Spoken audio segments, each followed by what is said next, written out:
Good morning, student. This is my second video of class 11 microeconomics, chapter number 6, production function. I am Gopi Kumar Srivastav. Let's understand the topic different between the fixed factor and variable factor. आखिर fix factor और variable factor में क्या different है उसे भी हम लोग आज डिस्कस करते हैं। देखिए, फिक्स फैक्टर और एक होता है वेरिएबल फैक्टर। वेरिएबल फैक्टर हमेशा जो है चेंज होते रहता है, मतलब वो हमेशा चेंज होगा। जैसे लेबर हम लोग चेंज कर सकते हैं, तो ये वेरिएबल फैक्टर है। रॉ मटेरियल मतलब क्या हो, कच्चा सामान, उसको भी हम लोग चेंज कर सकते हैं। फ्यूल हो गया, ऑयल हो गया, इन सभी चीज़ों को हम लोग क्या कर सकते हैं, चेंज कर सकते हैं। तो डेफिनेटली ये सब चीज़ें हमारा जो भी चीज़ चेंज होता है इंडस्ट्री में, तो वो सभी चीज़ को वेरिएबल फैक्टर बोलते हैं।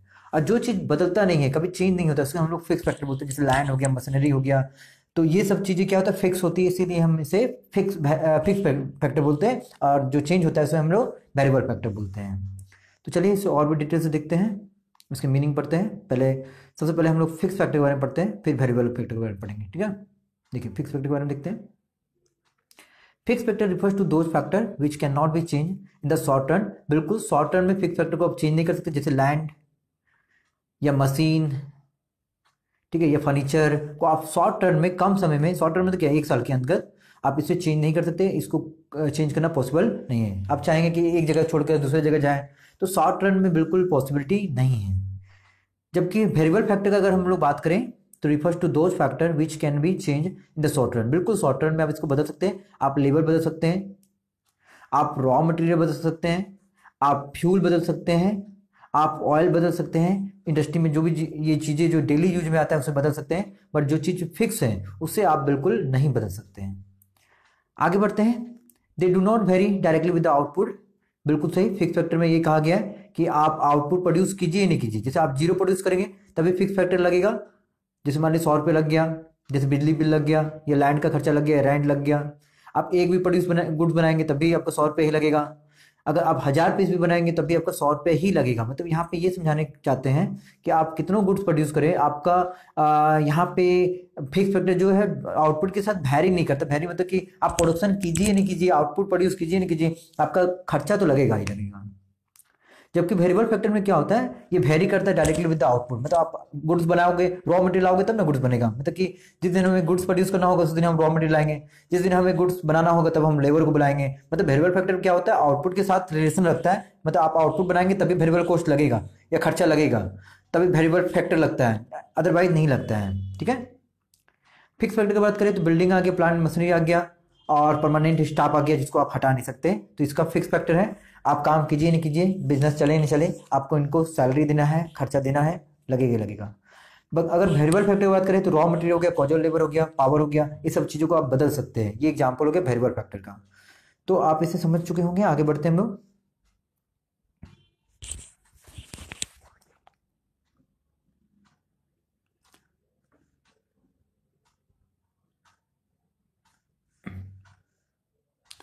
अब हमारे पास जो टॉपिक है वो हमारे पास है कॉन्सेप्ट ऑफ प्रोडक्ट। देख सकते हैं, कॉन्सेप्ट ऑफ प्रोडक्ट के बारे में हम लोग समझते हैं कि आखिर कॉन्सेप्ट ऑफ प्रोडक्ट क्या है। देखिए, जो भी हमारा प्रोडक्ट है, प्रोडक्ट मतलब होता है क्या, गुड्स या कमोडिटी कह सकते हैं। ये हमारा 3 तरह का होता है। पहला हमारा टोटल प्रोडक्ट, दूसरा हमारा एवरेज प्रोडक्ट, तीसरा हमारा मार्जिनल प्रोडक्ट।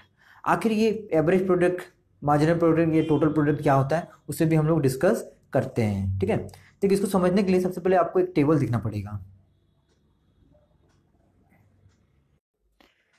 देख सकते हैं यहाँ हमारे पास एक टेबल है, ये हमारा टेबल हो गया। ठीक है, अब देखिए इस टेबल में ध्यान दीजिएगा। पहला है टीपीपी। टीपीपी मतलब टीपी होता है, मतलब टोटल प्रोडक्ट। एपीपी मतलब एपी ही होता है, मतलब एवरेज प्रोडक्ट। एमपीपी मतलब एमपी होता है, मतलब मार्जिनल प्रोडक्ट। ठीक है, टीपीपी को हम लोग टोटल फिजिकल प्रोडक्ट भी बोलते हैं, एपीपी को हम लोग एवरेज फिजिकल प्रोडक्ट भी बोलते हैं, और एमपीपी को हम लोग मार्जिनल फिजिकल प्रोडक्ट भी कहते हैं। इसलिए आप इसे टीपीपी कहे या टीपी कहे, बात बराबर है। अब जैसे मैं समझाने की कोशिश करता हूँ वो कॉन्सेप्ट ऑफ प्रोडक्ट को और इसके टाइप को, कि आखिर प्रोडक्ट क्या है। प्रोडक्ट तो हमारा कमोडिटी है, और प्रोडक्ट का टाइप क्या है। देखिए, मान लीजिए कि वेरिएबल फैक्टर जो लेबर है हमारा, मान लीजिए एक लेबर हमने लगाया और उसने टोटल गुड्स को बनाया 2, फिर हमने 2 लेबर लगाया तो सब दोनों मिलकर बनाया प्रोडक्ट को 5, फिर हमने 3 लेबर को लगाया, टोटल बनाया 9। मतलब ये गुड्स को प्रोड्यूस कर रहे हैं, हम लेबर बढ़ाते जा रहे हैं, गुड्स प्रोड्यूस होते जा रहे हैं। हमने लेबर को और बढ़ाया, आप देख सकते हैं यहाँ पे अच्छे से, पहला बढ़ा 2 दिया है, 2 गुड्स को बनाया है, 2 लगाए तो 5 दिया है, 3 लगाए तो 9 दिया है। इस प्रकार से आप देख सकते हैं अलग अलग गुड्स को क्या हो रहा है, प्रोड्यूस होते जा रहा है। पर आप देखेंगे धीरे धीरे क्या हो रहा है, हमारा प्रोडक्शन घट भी रहा है। लेबर बढ़ने से प्रोडक्शन घटना नहीं चाहिए, बढ़ना चाहिए, जबकि यहाँ पे नेगेटिव दिखाया जा रहा है। ठीक है, चलिए इसे भी हम लोग एक्सप्लेन करेंगे, बताएंगे क्यों हो रहा है नहीं हो रहा है। और एवरेज प्रोडक्ट का बात करें तो ये भी कैसे निकलेगा बता देते हैं। ठीक है, एवरेज प्रोडक्ट क्या होता है, टोटल प्रोडक्ट का एवरेज बताता है। जैसे total product divided by output, output या लेबर कह सकते हैं आप इसको। ठीक है, लेबर से हम डिवाइड कर देंगे तभी हमारा एवरेज प्रोडक्ट निकल जाएगा। मतलब जो भी टोटल प्रोडक्ट है उसका एवरेज बताना है। जैसे 2 को 1 से डिवाइड करेंगे तो 2 लिख लेगा, 5 को 2 से डिवाइड करेंगे तो 2.5 लिख लेगा, 9 को 3 से डिवाइड करेंगे तो 3 लिख लेगा, 12 को 4 से डिवाइड करेंगे तो 3 लिख लेगा। बेसिकली ये एवरेज बता रहा है किसका, टोटल प्रोडक्ट का। करेक्ट। फिर अगर मार्जिनल प्रोडक्ट के बारे में बात करें तो मार्जिनल प्रोडक्ट क्या है, ये बताता है कि आपने एक लेबर लगाया, उसने कितना गुड्स बनाया, 2 बनाया। एक और बढ़ाया तो कितना बनाया, 5, तो कितना और बढ़ा तो 3 बढ़ा है। फिर एक और लगाया तो कितना और बढ़ा, 4 बढ़ा है। तो इस प्रकार से ये मार्जिनल जो है ना हमेशा डिफरेंट बताता है टीपी का। जैसे कि पहले देख सकते हैं अब 2 है, फिर 5 - 2 3 आ गया, फिर 9 - 4 9 - 5 4 हो गया, फिर 12 - 9। तो आपको क्या करना है, इसको इससे घटाते जाना, घटाते घटाते आपको पता चलेगा कि कितना एडिशनल प्रोडक्शन हो रहा है। फिर देख सकते हैं आप प्रोडक्शन धीरे धीरे घट भी रहा है, नेगेटिव भी हो रहा है। तो ये एमपी से हमें पता चलता है, मार्जिनल से ही, कि हमारा प्रोडक्शन क्या हो रहा है, घट रहा है। बेसिकली टाइप्स हैं प्रोडक्ट का, एवरेज बताने के लिए, मार्जिनल बताने के लिए, और कुछ भी नहीं है। चलिए हम लोग वापस आते हैं। तो आप देख सकते हैं यहाँ पे हमारे पास जो टॉपिक है वापस आ गए हैं। Product or output refers to the volume of goods produce by a firm or an industry during a specified period of time. देखिए, प्रोडक्ट बोलिए या फिर आउटपुट बोलिए, ये वो चीज़ें हैं जो फर्म किसी पीरियड में, जैसे 6 महीना में या 1 साल में या 3 महीना में गुड्स को प्रोड्यूस करता है, तो ये प्रोडक्ट है। और प्रोडक्ट बेसिकली 3 तरह का होता है, जिसको अभी हमने डिस्कस किया, टोटल प्रोडक्ट, एवरेज प्रोडक्ट और मार्जिनल प्रोडक्ट। अगर बात करें टोटल प्रोडक्ट का तो इसको हम लोग डिफाइन कर लेते हैं। देख सकते हैं आप यहाँ पे हम लोग डिफाइन करते हैं। देखिए, total product refers to the total quantity of goods produced by the firm during a given period of time with the help of number of input. बिल्कुल, आप जितना भी इनपुट का यूज करेंगे, चाहे वो लेबर हो या फिर रॉ मटेरियल हो, जो भी इनपुट लगाएंगे, इनपुट मतलब क्या, जो चीज़ें हम लोग इन्वॉल्व करते हैं प्रोडक्शन में, लगाते हैं, तभी तो आउटपुट मिलेगा। तो जो भी चीज़ लगाते हैं उससे जितना भी गुड्स प्रोड्यूस होता है उसे हम लोग टोटल प्रोडक्ट कहते हैं। जैसे यहाँ पे एक एग्जाम्पल दिया गया है, देख सकते हैं, 10 लेबर जो है प्रोड्यूस कर रहा है 60 kg of rice, then the total produce 60 kg कहलाएगा। 10 लेबर लगाया है, 60 kg दिया, तो टोटल प्रोड्यूस कितना हुआ यूनिट का, 60 kg हुआ। It is also called total physical product, जिससे मैंने कहा था इसे टीपीपी भी कहते हैं। और अगर इसका फॉर्मूला निकाला जाए तो इसको हम लोग TPP equal to APP into Q भी कहते हैं। ठीक है, चलिए हम लोग इसको भी देखते हैं, समझते हैं।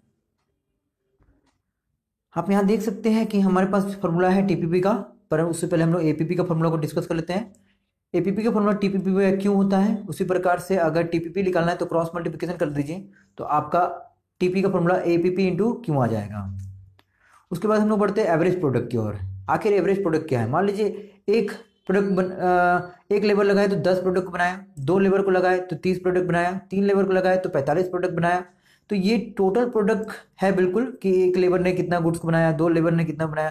पर इसका एवरेज भी हम लोग निकाल सकते हैं। एवरेज कैसे निकालेंगे, जैसे 10 divided by 1 10, 30 divided by 2 15, 45 divided by 3 15। तो इस तरह से अगर हम टोटल प्रोडक्ट को लेबर से डिवाइड करते जाए तो हमारा एवरेज प्रोडक्ट भी क्या होगा, निकलते जाता है। इसे हम लोग एवरेज प्रोडक्ट बोलते हैं। बेसिकली एवरेज प्रोडक्ट मतलब होता है टोटल प्रोडक्ट का एवरेज निकालना। तो टोटल एवरेज प्रोडक्ट का फॉर्मूला क्या हो गया, एपीपी बाय क्यू। एपीपी मतलब एपी ही होता है और टीपी बाय क्यू हो जाएगा सब फॉर्मूला। करेक्ट।